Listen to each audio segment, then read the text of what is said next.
ایک اہم خبر شامل کرتے ہیں جدہ سعودی عرب سے۔ چیئرمین سینٹ صادق سنجرانی شاہی خاندان کی دعوت پر 3 روزہ دورے پر سعودی عرب پہنچ گئے۔ چیئرمین سینٹ محمد صادق سنجرانی 7 رکنی وفد کے ہمراہ جدہ پہنچے۔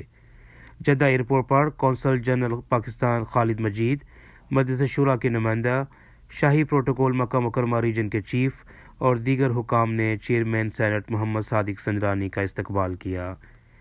چیئرمین سینٹ صادق سنجرانی سعودی عرب کے 3 روزہ دورے پر ہیں اور وہ شاہی خاندان کے خصوصی مہمان ہیں۔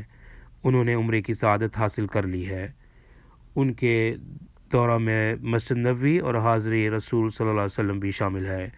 اس کے علاوہ وہ اعلیٰ حکام سے ملاقاتیں کریں گے۔ صادق سنجرانی 12 اپریل کو پاکستان واپس آئیں گے۔ ان کی عدم موجودگی میں deputy chairman senate Mirza Muhammad Afridi قائم مقام چیئرمین سینٹ مقرر کیے گئے ہیں۔ چودھری محمد خالد، خلیج نیوز، جدہ۔